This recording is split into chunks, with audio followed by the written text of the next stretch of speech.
So hello guys, स्वागत है आपका इस वीडियो में। और आज के इस वीडियो में हम जानेंगे कि आपके एमएससी मैथमेटिक्स में कितने पेपर होते हैं, क्या इसका सिलेबस रहेगा और क्या एग्जाम पैटर्न रहता है और कितने नंबर के आपके सभी पेपर होंगे, सभी इस वीडियो में जानने वाले हैं। ये कितनी कठिन रहती है और कितनी आसान रहती है, सभी डिस्कस करेंगे इस वीडियो में।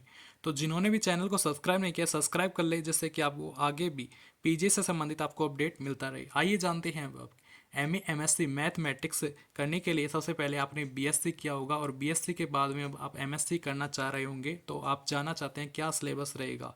तो प्रीवियस ईयर में क्या सिलेबस रहेगा और फाइनल ईयर में कितना सिलेबस रहेगा, सभी जानेंगे। कितने पेपर किस में होते हैं, कितने पेपर किस में होते हैं, तो जान लेते हैं। वो आपके एनुअल स्कीम वाला सिलेबस है, सेमेस्टर से भी होती है एमएससी और एनुअल से भी होती है। तो हम इस वीडियो में बात कर रहे हैं एनुअल स्कीम की। तो प्रीवियस ईयर की बात कर लेते हैं हम, प्रीवियस ईयर में क्या सिलेबस रहेगा और जो फाइनल ईयर में क्या सिलेबस रहेगा। सबसे पहले प्रीवियस ईयर में आपके जो 5 पेपर होते हैं प्रीवियस ईयर में, और फाइनल ईयर में भी आपके जो कि 5 ही पेपर होते हैं फाइनल ईयर में भी। तो दोनों में 5-5 पेपर होते हैं। तो पहले प्रीवियस ईयर की बात कर लेते हैं। प्रीवियस ईयर में कौन से पेपर होते हैं। तो पहला आपका पेपर होता है कि आपका जो एनुअल स्कीम है, तो इसमें पहला पेपर होता है आपका एडवांस एब्स्ट्रैक्ट अलजेब्रा का पहला पेपर होता है आपका। और इसमें 100 मार्क्स का होगा, ये थ्योरी पेपर है ये, और 3 आवर्स का टाइम मिलेगा आपको। तो ये पहला पेपर हो गया आपका। तो यहाँ पे आप देख सकते हैं सिलेबस भी किस प्रकार से क्वेश्चन आएंगे। This paper is divided into the 5 units.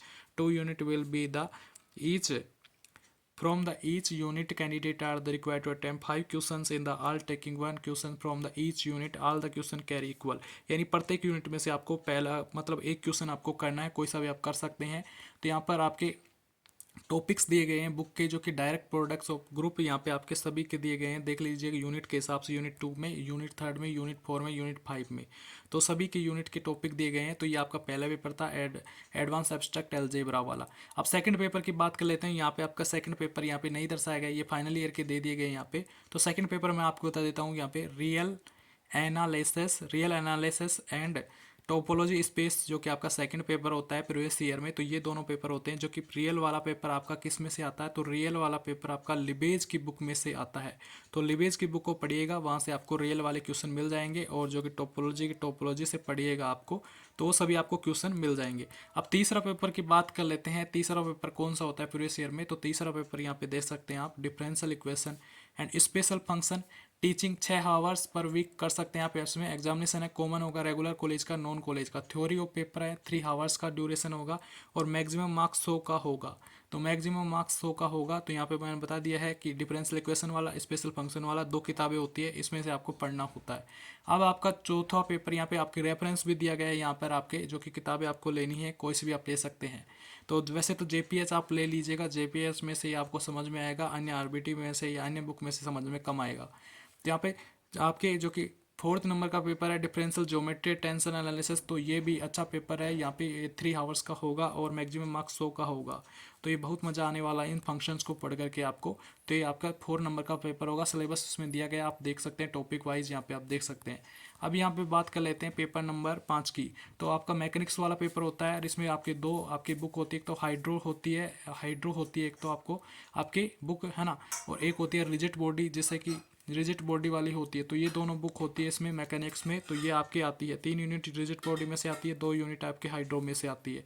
तो यहाँ पे सिलेबस आपके यहाँ पे दिया गया है, D'Alembert principle general equation of the motion of rigid body. तो इस प्रकार से आपके रिजिड बॉडी के से 3 यूनिट और 2 यूनिट आपके उसमें से, ठीक है। तो हाइड्रोडायनेमिक्स में, तो यहाँ पर बुक का रेफरेंस यहाँ पे दिया गया है, कोई सी भी ले सकते हैं आप, कोई सी भी राइटर की ले सकते हैं आप। तो M A M S C final की बात कर लेते हैं। फाइनल ईयर में 5 पेपर होते हैं। प्रीवियस ईयर के तो नेसेसरी होते हैं, यानी आपके कंपलसरी होते हैं कि आपके पेपर लेने ही होते हैं। अब फाइनल ईयर का क्या वह है, वो है फाइनल ईयर में आपको क्या क्या होता है कि 2 पेपर तो आपको कंपलसरी है यूनिवर्सिटी की तरफ से, और 3 पेपर आप चूज कर सकते हैं, वो से भी 3 पेपर ले सकते हैं। वैसे मतलब कॉमन ही होते हैं सभी के पेपर, क्योंकि यहाँ पे कॉलेजों में जो पेपर लेना होता है वो लेना ही होता है, आप चूज नहीं कर सकते। नॉन कॉलेज वाले को ऑप्शन है कि आप चूज कर लीजिएगा। कॉलेज वालों में तो जो कॉलेज में पेपर चलता है वहीं लेते हैं।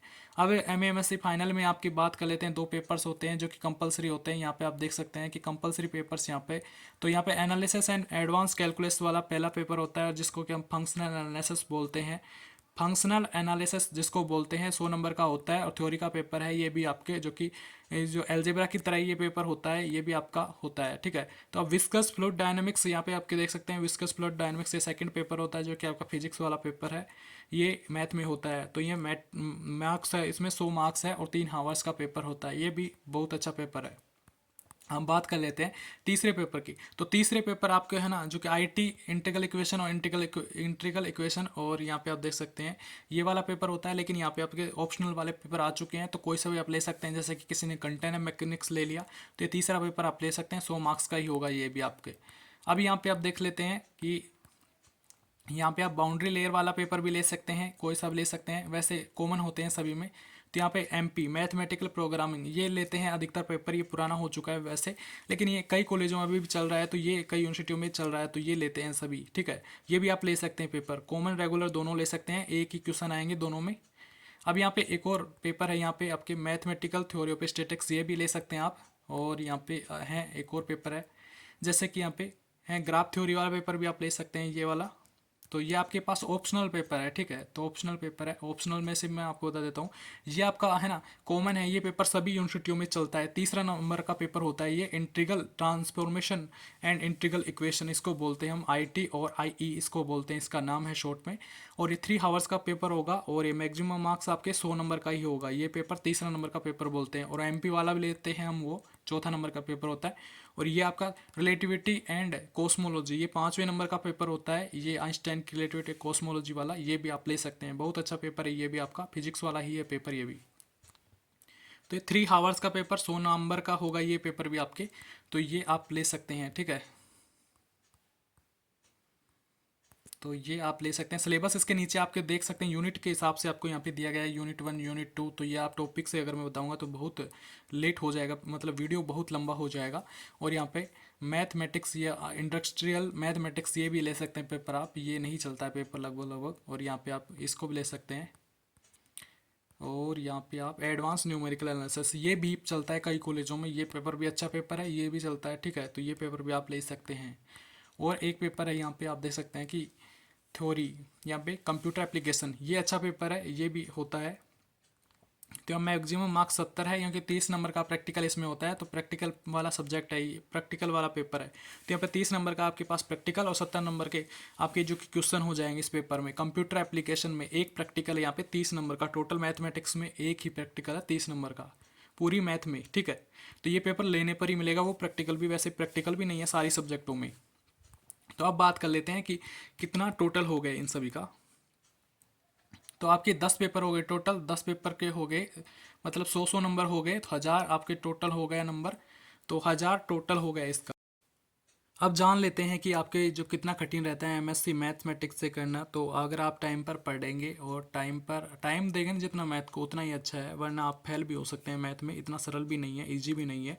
आप सोच रहे हो कि आप बिना देखे ही एग्ज़ाम दे के आएंगे और आपको पास कर दिया जाएगा, इतना ईजी नहीं है आपके लिए। ये सिलेबस बहुत बड़ा है, ये मैथ से एमएससी करना मतलब सिलेबस इसमें ज़्यादा बड़ा है अन्य सब्जेक्ट के हिसाब से। अगर आप किसी अन्य सब्जेक्ट से एमएससी करते हैं उस हिसाब से ये सिलेबस बड़ा है, और ये थोड़े हार्ड भी है टॉपिक्स इसमें आपकी। जो कि फर्स्ट ईयर में 1-2 बुक्स है ना जो हार्ड है, और सेकंड ईयर में भी आपकी बुक्स हार्ड है। और अगर आपको इंग्लिश नहीं आती है ना तो आपके लिए सारा ही हार्ड है। तो इंग्लिश तो थोड़ी बहुत तो आनी ही चाहिए आपको, तो वो सही है कि आप मेहनत करते हैं, मेहनत करेंगे तो आप ज़रूर पास होंगे इसमें। और आप इसमें जो कि प्रोफेसर बन सकते हैं अगर आप नेट जेआरएफ वाली एग्ज़ाम निकाल लेंगे, ऑल इंडिया आप है ना जेआरएफ क्लियर कर लेंगे, और एमएससी मैथमेटिक्स से आप प्रोफेसर भी बन सकते हैं। प्रोफेसर का एग्ज़ाम दे करके, नेट क्लियर करके या जेआरएफ क्लियर करके पीएचडी करके आप एक प्रोफेसर बन सकते हैं, और वहाँ पे आप अच्छी एक इनकम कर सकते हैं। 2.5 से 3 लाख की इनकम आप कर लेंगे प्रोफेसर बन के, ठीक है। 2.5 लाख प्लस कर लेंगे आप इनकम। तो दोस्तों वीडियो पसंद आए तो वीडियो को लाइक करना और चैनल को सब्सक्राइब करना। धन्यवाद दोस्तों।